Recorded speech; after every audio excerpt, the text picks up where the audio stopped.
Olá, tudo bem? Meu nome é Bruna Torlai, eu sou professora de filosofia no Instituto São Boaventura, leciono há mais de uma década e já faz algum tempo que eu percebi ser verdadeira aquela frase comum de que se você não conhece Platão, é muito difícil lidar com a filosofia. Então aqui estou eu para tentar apresentar a vocês uma visão panorâmica de Platão, o filósofo cuja obra escrita chegou inteira até nós, o que é uma coisa muito estranha, considerando os pensadores da antiguidade. Então me acompanhe aí nessa visão panorâmica que começará pela pessoa. Vamos tentar compreender quem foi Platão. Bom, ser humano, certo? Muitas vezes nós, quando a gente vai estudar um filósofo, a gente fica tão fissurado pelas ideias, a gente fica tão preocupado com o legado, com a parte abstrata do que ele nos legou, que a gente esquece que antes de aquele pensamento vir à tona havia um ser humano que foi confrontado a problemas, que teve de carregar nos ombros o peso da realidade. Felizmente para Platão, e é daí que vem seu nome, seus ombros eram largos, né? Platão foi um apelido que ele recebeu, o nome dele é Aristócles, justamente porque ele era um homem corpulento, né? Platão vem de uma família de políticos, ele tinha parentesco pela parte de mãe com Péricles, e ele desde jovem foi educado, pertencia à aristocracia ateniense, foi educado para assumir a condução de líder da cidade. Então ele é um ateniense do século V, ele nasce em 427, é a época em que toda a tragédia grega está constituída. Os gregos já tinham a experiência dos três grandes trágicos. Ésquilo, Sófocles e Eurípides, portanto, já haviam escrito assim muitas de suas obras. Em 427, Sócrates está em plena atividade em Atenas. Já é uma pessoa que está ali observando os problemas da cidade, né? E em 407, portanto, aos 20 anos de idade, Platão vai começar a ter contato com Sócrates, contato com a filosofia. E neste momento ele vai colocar em xeque toda a educação que ele próprio havia recebido, a educação típica aristocrática de Atenas, que foi uma educação moldada pela poesia. Então Platão, vejam só, quando ele era jovem, antes dele conhecer Sócrates, ele aspirava a ser um poeta. E por poeta, vocês devem entender um escritor de tragédias, por exemplo, tá? Digamos assim, um dramaturgo. Alguém que tinha um domínio total dos temas próprios à poesia grega, mas já na fase da Atenas democrática, aquele sistema de governo, aquele modo de governo criado por Solon. Então, Platão ele é um grande entusiasta dessa fase áurea de Atenas, que foi a fase, assim, o momento anterior a Péricles, que se acompanhou do ponto de vista da cultura das grandes tragédias, que tinham em Atenas realmente uma função pedagógica, educativa. Muitas pessoas entendem mal a relação de Platão com a poesia, porque, como a gente vai ver ainda nesse curso, Platão expulsa, por assim dizer, alguns poetas da cidade, que aparece ali no comecinho da República. Na verdade, Platão ele tem quase que uma reverência pela poesia e ele próprio é um poeta. Então, o que Platão tem, antes de mais nada, é uma consciência plena de que a poesia, como primeira formação da alma, é insubstituível. De modo que, nos diálogos que ele nos legou, a gente nunca sabe quando ele está falando sério ou não, mas de qualquer maneira tem coisa muito valiosa nesses diálogos. Ainda assim, a gente percebe que o conjunto de mitos que Platão elaborou constituem justamente as referências imagéticas a partir das quais ele faz com que o leitor ou aquele que o ouve, que o escuta, atravesse o seu pensamento, ou seja, ele ancora o seu pensamento em imagens. Bom, basicamente, o seu talento de poeta anda ao lado da sua consciência de que a imaginação, a faculdade da imaginação, ela é primeira na formação humana. Uma coisa de que a gente às vezes se esquece é que o valor da poesia, ele vai na mesma direção que o valor da educação na Grécia Antiga. Ou seja, educar-se é ter acesso à poesia, é ter acesso a Homero, aos trágicos, às fábulas de Esopo. Se vocês observarem as fábulas de Esopo, ainda que elas viessem pela tradição oral, o que é que elas contêm? Aquelas lições próprias da vida prática, tá? Mas evidentemente que isso é entregue num embrulho, né? num presente. O que é esse presente? É a forma da poesia, tá? É justamente o discurso feito para a imaginação, aquele discurso, há uma lição ali, há um conceito, mas ele está como que embrulhado, né, pela beleza de uma imagem que é imediatamente capturável pela sensibilidade. Portanto, Platão tem, para começo de conversa, uma grande capacidade poética e, ao mesmo tempo, uma consciência plena de que é impossível haver educação sem poesia. Não tem, não é impossível. Tá? E Platão, como pessoa, o que foi mais importante na vida dele foi, evidentemente, o contato com Sócrates. Né? Qual que é a obra-prima de Platão? Todo mundo conhece. É a República. Tá? Platão tem uma obra muito conhecida, que é o Banquete, que é realmente uma obra de arte, mas ele tem a sua obra-prima no campo da filosofia, que é um livro sobre a alma, a República. E a República é um monumento a Sócrates, educador. Então, na República, Platão demonstra a reverência que ele guardou até o final da sua vida pelo que ele aprendeu de Sócrates. Né? Bem, mas voltando à vida de Platão, então o primeiro dado que vocês têm de ter é isso, que até os 20 anos ele era alguém que estava sendo educado para tomar parte nos assuntos da cidade e que a educação própria dos atenienses era, assim, sinônimo de poesia, de conhecer, de aprender como se conduzir na vida, aprender no sentido mais básico, tá? De aprender, ser capaz de pensar, de operar racionalmente por meio do conhecimento dos poetas. Também a religião grega se aprendia por meio dos poetas. A gente tem Homero e Hesíodo. Homero e Hesíodo são os dois poetas em cujos poemas, né, Homero, claro, vocês conhecem, a Ilíada e a Odisseia, duas epopeias, né, aqueles longos poemas em que se narra uma aventura e um mundo próprio. Qual que é a característica da epopeia? A epopeia é um mundo à parte. Por ser um mundo à parte, a epopeia ela é praticamente a expressão da cosmovisão grega. Tá? Então, na cosmovisão, evidentemente, toda a cosmovisão ela é perpassada, é óbvio, pelos valores religiosos, porque é o mundo todo que você traduz ali na linguagem poética. Tá? E Homero, nas suas epopeias, ele nada mais faz do que exprimir magistralmente a própria cosmovisão grega. E Hesíodo, por outro lado, nas suas obras, ele nos mostra a genealogia dos deuses. Né? E a gente tem também a obra Os Trabalhos e os Dias, em que os valores gregos estão ali enunciados. Tá? Então vamos pensar nessa formação, os primeiros 20 anos de Platão, antes de Sócrates. Aqui ele tem acesso.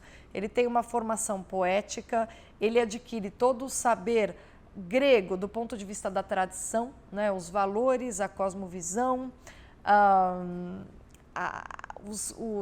os arquétipos no que diz respeito à ação humana, ou seja, os tipos de heróis possíveis, né? Sem os quais uma sociedade não persiste. E, ao mesmo tempo, Platão ele tem uma reverência pelo saber dos 7 sábios. E isso eu acho que é fundamental, tá? Porque esse é o ponto, aliás, que o liga tão fortemente a Sócrates, porque Sócrates também é um ateniense legítimo, que tem reverência pela fundação de Atenas, assim, enquanto cidade, enquanto estrutura democrática, né, liberta da tirania, baseada nos valores morais que se traduzem ali nas várias máximas dos 7 sábios, né? Entre os quais nós temos justamente Solon. E se vocês pegarem um dia para analisar ali as máximas dos 7 sábios, a palavra que vocês mais vão encontrar é medida. Medida, medida, medida, o tempo todo, tá? Então, essa ideia de moderação e a faculdade da razão como sendo a moderadora dos demais componentes da natureza humana, que tornam a essa natureza passível de ordenamento, é algo que já vem dos 7 sábios, é algo de que Sócrates é imbuído e que Platão e Aristóteles vão fundamentar filosoficamente, tá? Então, são todos esses componentes que estão presentes a Platão. Então, digamos que a formação dele, já nos primeiros 20 anos, ele é alguém que teve acesso àquilo que de mais brilhante, uma das mais brilhantes civilizações, produziu. E ele próprio, Sócrates o descreveu como alguém que viria a ser um cisne, algo assim, alguém que voaria muito alto e que alcançaria cumes de beleza. Né? Sócrates teve essa intuição ao conhecer Platão e ele estava certo. Então, Platão, ele tem essa formação inicial, essa habilidade poética, esse compromisso com a Atenas tradicional fundada pelos 7 sábios, e ele encontra Sócrates aos 20 anos de idade, e Sócrates, que naquela época está colocando os atenienses, que já estão vivendo uma fase degradada da democracia, diante do espelho, chamando cada um à sua consciência. Sócrates, o que ele deixa de tão importante? Sócrates, ele nos obriga a lembrar que nós temos uma coisa chamada interioridade. Então, a dimensão interior do homem é aquilo que Sócrates buscava tornar evidente para os seus concidadãos. E é a isso que ele chamava o cuidado de si e o cuidado com o outro. Tá? O cuidado com o outro, na Apologia de Sócrates, que é um diálogo importantíssimo de Platão, Sócrates vai dizer que tudo o que ele fez foi viver para a cidade. Mas o que era esse viver para a cidade de Sócrates? Era justamente ensinar cada um dos seus concidadãos a olhar para a própria alma e aproximar-se dela, ou seja, dar-se conta da sua interioridade.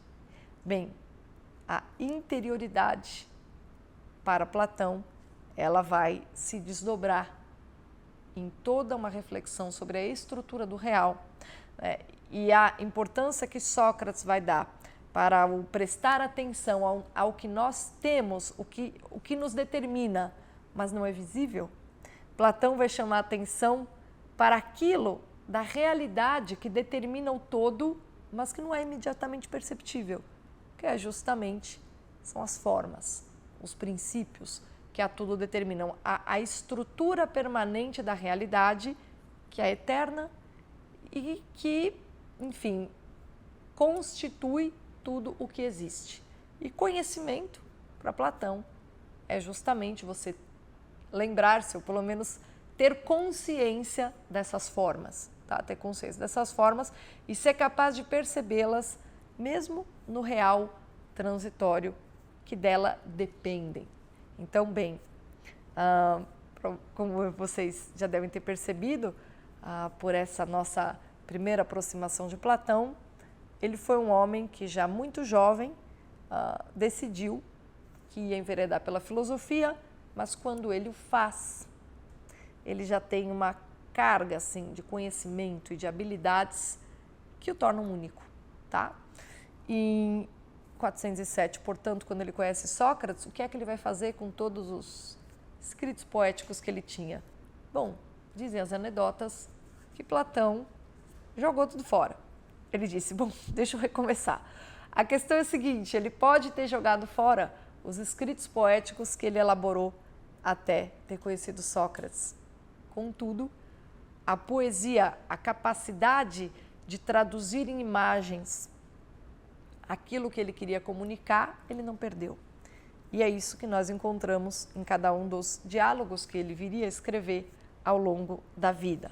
Bem, o último aspecto que vocês devem saber a respeito de Platão é o seu envolvimento ativo com a política, tá?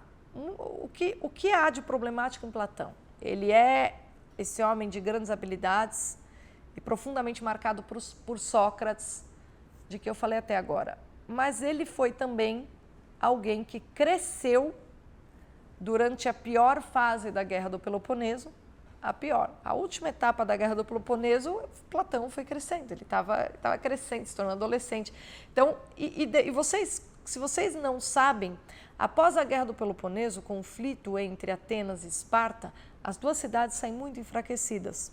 E após a vitória de Esparta, os lacedemônios, ou espartanos, obrigam os atenienses a formarem um governo que seria uma espécie de governo, digamos assim, leal a Esparta. Esse governo ficou conhecido como o governo dos 30 tiranos. E eles, digamos assim, escolheram para esse governo aqueles aristocratas fiéis aos valores espartanos. Portanto, os espartanos diziam, o problema é esse pessoal aí de Péricles, os democratas. Eles são um problema. Se nós estabelecermos em Atenas um governo como o nosso, de caráter claramente aristocrático, nós não teremos mais problemas com Atenas, é seguro para nós. E aí eles nomeiam essas pessoas. E uma das pessoas que foi nomeada foi justamente Critias, que havia sido discípulo de Sócrates e que era tio de Platão, parente de Platão.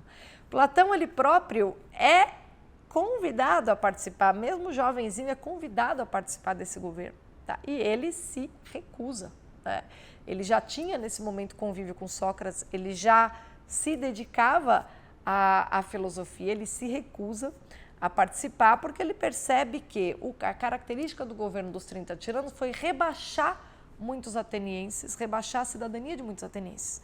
Então, esses 30 tiranos leais a Esparta, entre os quais um dos mais violentos foi justamente o tio de Platão, esses 30 sujeitos eram sanguinários, tá? E aí eles destituíram de cidadania todos aqueles que tinham vínculo com os vários partidos, os vários grupos democráticos.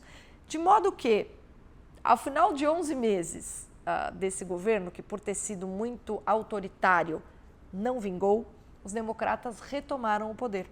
E quando os democratas retomam o poder, vai acontecer uma tentativa de reordenação de Atenas, ao longo da qual muitas pessoas vão sofrer como bodes expiatórios. E uma delas foi Sócrates. Tá? Muitas pessoas não entendem muito bem por que é que Sócrates foi morto. Sócrates foi sacrificado pela disputa das facções democráticas que procuravam mandar recados aos grupos que eles imaginavam que poderiam ser um risco à consolidação do poder. Então, Sócrates foi assim, bode expiatório de querela política. Imagina o impacto que isso teve sobre Platão. Então, Platão já havia se chocado com o governo dos 30 tiranos que ele recusou, do qual um tio seu participou. Mas quando os democratas retomam o poder, Sócrates é sacrificado. E é sacrificado sendo que ele tinha realmente fama de ser o homem mais justo da cidade. Existe um diálogo sobre o qual nós falaremos na aula seguinte, chamado Eutífron, em que o próprio Eutífron, que era um sacerdote, diz a Sócrates, como é possível que alguém tenha te processado você, que é um homem justo, tão justo, que não seria sequer capaz de processar alguém. Né? Então, o Sócrates tinha realmente essa fama. Então, ele era alguém que causava um certo incômodo em Atenas, mas ele era tido por muito justo. Para vocês terem uma ideia, a única linha histórica que nós temos sobre Sócrates, tá? O único documento histórico que nós temos sobre Sócrates é uma linha em que se diz: Sócrates não votou contra a lei. A certa altura, você tinha uma organização nos conselhos para tomar as decisões a respeito do que acontecia na cidade. Aconteceu um crime, aconteceu um problema, etc. Os conselhos votavam. Sócrates fazia parte de um desses conselhos, formados por 50 pessoas. E o que se estava discutindo era o seguinte: a Assembleia como um todo, dos 10 conselhos, então eram 500 pessoas com poder de voto, queriam decidir o que eles iam fazer com os generais que haviam voltado de uma batalha e haviam deixado para morrer alguns, assim, os marinheiros. Na verdade, eles haviam feito isso porque não foi possível salvar os marinheiros, né? Não era possível. E estava previsto nos costumes de Atenas que, caso fosse impossível salvar-se e salvar seu próprio exército, não seria crime você salvar-se. Né? Então, Sócrates falou, mas qual é o sentido de nós processarmos esses generais se eles estão protegidos pela lei? O problema é que os humores políticos daquele momento conduziam a maior parte das pessoas no conselho a usar também aqueles generais como bode expiatório. E Sócrates se recusou a fazer isso. Historicamente, a única linha que nós temos a respeito do cidadão ateniense chamado Sócrates é: eu não vou mudar a lei para satisfazer os ânimos, né, levianos, assim, no sentido de os ânimos fugazes da briga de facções políticas. Eu vou seguir a lei. Tá? Seguir a lei no sentido de ser fiel à tradição, ao costume e ao que é correto. E aí, bem, isso já deu um ponto negativo para Sócrates, assim, do ponto de vista das facções democráticas, né? E aí, além de tudo isso, como Sócrates questionava o valor que se atribuía aos deuses, entendendo que era preciso investigar o que é o bem, o que é o mal, o que é a virtude, Sócrates, ao questionar se os deuses, tal como apresentados por Homero, representavam, exprimiam mesmo o que é próprio da natureza divina, por essa razão, alguns aproveitaram-se para dizer que ele era um irreligioso e que ensinava os jovens a desrespeitarem a religião ateniense. Não é exato isso. Isso é, na verdade, um belo de um truque retórico, né? uma artimanha própria de quando você tem essas mudanças de mentalidade. Tá? Naquela época, a visão dos deuses como figuras muito parecidas com seres humanos era questionada na cidade. E Sócrates era uma das pessoas que fazia esses questionamentos. Isso foi usado contra ele também naquele processo. Então, o processo de Sócrates ele é muito complexo, né? Muitas pessoas vão dizer, mas Sócrates era um crítico da democracia e etc. O problema principal não foi esse. O Sócrates, é preciso lembrar que ele foi o homem responsável, por assim dizer, pela educação do Alcibíades. Alcibíades, aquele que aparece no diálogo banquete, fazendo aquele escândalo, sobre o qual nós vamos conversar também nesse curso. Mas Alcibíades, muitos de vocês talvez não saibam, quando era jovem, aproximou-se de Sócrates, mas parece que ele aprendeu muito pouco. Porque enquanto Sócrates foi herói de guerra, nos momentos que ele serviu Atenas como soldado, Alcibíades, ao contrário, ele trai Atenas, ele trai. No meio da Guerra do Peloponeso, depois de um momento conhecido como Paz de Nícias, né, em que um general chamado Nícias, que também aparece num diálogo platônico chamado Lax, Nícias, é interessante, os diálogos platônicos são repletos de figuras históricas, né? Ler Platão, conhecer Platão é também conhecer aquele momento histórico da Grécia, né? Mais ou menos uns 100 anos, pelo menos, assim, tudo que vem antes é abrangido pelos diálogos e aquela crise política ela é perfeitamente passível de ser conhecida através das personalidades que se delineiam nos diálogos, né?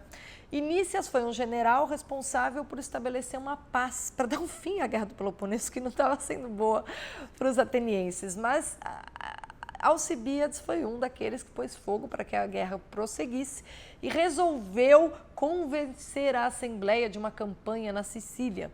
E a única coisa, parece, que Alcibíades aprendeu com Sócrates foi falar muito bem, porque ele consegue convencer a Assembleia, mas essa campanha, ela é desastrosa, tá? Vidas preciosas se perdem e Alcibíades, que era o maior interessado, nem chegou até a Sicília, porque ele foi, no meio do caminho, descobriu-se que ele havia violado um templo. Portanto, enviou-se um navio atrás da embarcação na qual ele havia partido para obrigá-lo a voltar para a cidade para responder o processo. E o que ele fez? Ele voltou para responder o processo? Não. Ele salta da embarcação, nada até Esparta, entrega segredos de guerra dos atenienses para os espartanos e ainda bem, dizem as más línguas, Alcibíades é uma figura anedótica interessante, ainda tem um caso romântico com a esposa de um dos reis, tá? De Esparta. Então, evidentemente, ele se torna também figura, ele era lindíssimo, né? Ele se torna figura não grata em Esparta, depois consegue ainda se fazer, ser aceito, ser perdoado em Atenas, quando as facções no poder são mais simpáticas a ele, mas mesmo assim, ele tem de novo problemas com Atenas, é enviado para a Pérsia e é morto pelos persas. Então, digamos que Alcibíades, que foi pupilo de Sócrates, ele deu trabalho para Atenas, para Esparta e até para os persas, que era o inimigo comum entre os dois. Então, digamos assim, se a gente pode citar um homem, um político, uma pessoa importante, e olha que ele foi criado pelo Péricles, hein? O seu pai morreu muito cedo, né? E desde jovem ele foi confiado a Péricles. E na adolescência ele se confiou a Sócrates, né? Para ser sábio, moderado e corajoso. Mas ele foi o exato oposto de tudo isso. Ele era extremamente ambicioso, incrivelmente imprudente e absolutamente imoderado, né? Então, evidentemente que Alcibíades é uma prova que pesa contra Sócrates, né? Os atenienses tinham esse hábito que um homem mais velho se encarregava da educação do mais jovem para ensiná-lo a ser um bom cidadão. Inclusive, aquelas famosas relações amorosas entre um homem mais velho e um jovem se davam nesse quadro. Então, o jovem era a maneira como ele gratificava o homem mais velho. E Sócrates, né, como ele procurava realmente um outro caminho, ele recusa os favores que Alcibíades lhe oferece, né? É uma história engraçadíssima, que é o que Alcibíades conta no banquete. Então, até a amizade ele tentou ensinar para Alcibíades e parece que não funcionou. Então, quando Sócrates é condenado, na verdade, são muitas coisas que pesam contra ele. A associação a alguém que traiu o interesse dos atenienses, certo? Ser admirado justamente por algumas daquelas figuras que participaram do governo dos 30, não ter sido cúmplice da instabilidade política própria daquele momento da democracia ateniense. Tá? Então, assim, na verdade, por muitas razões ele incomodou e, evidentemente, né, o seu convite frequente para que até as figuras mais poderosas e que se achavam muito sábias olhassem para a sua interioridade, se conhecessem melhor para ver se elas eram tudo aquilo. Ele incomodava essas figuras muito poderosas, né? Desafiava os sofistas, que eram os professores dos democratas e etc. Então, por todas essas razões, Sócrates é sacrificado. E Platão tem de lidar com isso. E Platão, por ter de lidar com isso, ele resolve que ele não vai agir diretamente na política. Ele fala, não tem o que fazer aqui. Tá? A minha atuação tem que acontecer de uma outra maneira. Ainda assim, ao longo da vida, ele vai recair, né, na tentação de tentar ajudar indiretamente um governo distante, que é o de Siracusa, a colocar em prática bons princípios, né? E ele também não vai se dar muito bem, porque ele vai para Siracusa, se liga a um homem chamado Dion, que foi um grande amigo seu ao longo de toda a sua vida. Dion, ele é parente ali da aristocracia de Siracusa, mas Siracusa é uma tirania, né? E aí nós temos o Dionísio pai e depois o filho do Dionísio, né? E ambos vão dar trabalho para Platão. Então, se Platão foi para lá para aconselhá-los na esperança de que o seu conselho pudesse colocar os homens na via da moderação, que é, digamos assim, a disposição espiritual correta para uma boa condução política das comunidades, se ele fez isso, na primeira viagem, ele foi vendido como escravo, porque Dionísio pai fez com que ele fosse desembarcado numa cidade que estava em guerra com Atenas de propósito. E o grande Platão, o belo Platão, o sublime Platão, teve de agradecer porque um amigo dele estava passando e pôde comprá-lo de volta, senão ele teria acabado a vida como escravo. Depois, quando ele volta, muito tempo depois, quando o filho de Dionísio assume, Dion fala, agora será diferente, venha. E Platão era muito amigo dos pitagóricos, ali da Magna Grécia. Ele era muito amigo do Arquitas de Tarento, de quem eu falarei para vocês em breve. E então ele ia visitar os amigos na Magna Grécia e caiu no erro de ir de novo para Sicília, era o filho. Quando ele foi ver, o filho era o mesmo problema que o pai, tá? E ele quase não consegue sair de lá. E na terceira vez ele quase é morto. Ele só consegue voltar para Atenas por interferência direta do Arquitas de Tarento, que encosta uma embarcação próximo a um átrio onde o Platão estava hospedado e diz para o Dionísio filho, a gente só sai daqui com ele, tá? Você não vai matar o meu amigo. E aí o Platão consegue voltar para Atenas, mas enfim, a política deu muito trabalho para Platão a vida inteira. Tem um livro interessante a esse respeito, chamado Um Ofício Perigoso, né, de um historiador italiano chamado Luciano Canfora, que ele conta não só os problemas que a política ateniense rendeu a Platão, como também que Aristóteles, discípulo de Platão, teria sido sacrificado pela própria cidade de Atenas, como havia sido Sócrates, porque por razões, enfim, diferentes, né? Aristóteles foi tutor de Alexandre o Grande, quando Atenas é subjugada por Filipe da Macedônia, com quem a família de Aristóteles tinha relações, porque o pai de Aristóteles era amigo do rei, do próprio era médico do Filipe, médico amigo de Filipe, e do pai de Filipe. Então o pai de Aristóteles foi médico já do avô de Alexandre o Grande.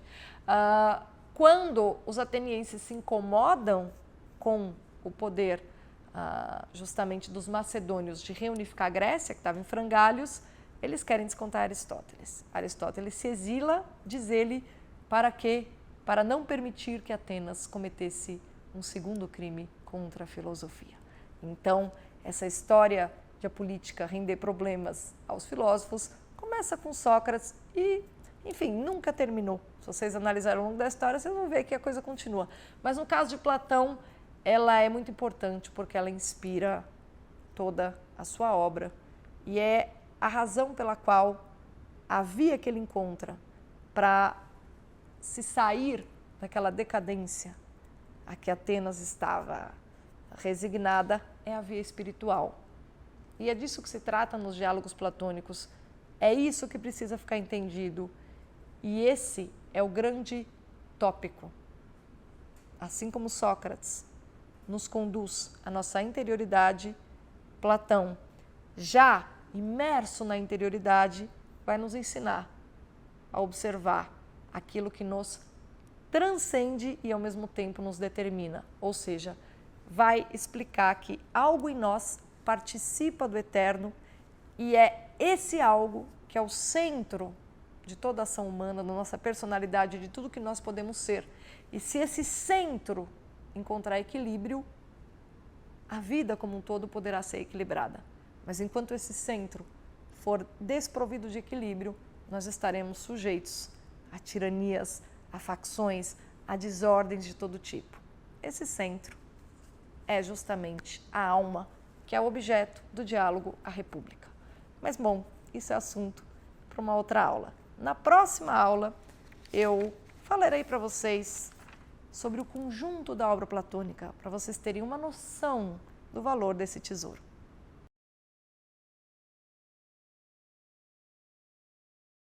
Há duas maneiras de se fazer filosofia, a platônica e todas as outras.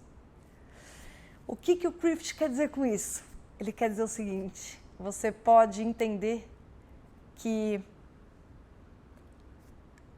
o sentido da vida nos transcende, ou que tudo que existe é a miséria que está na nossa frente.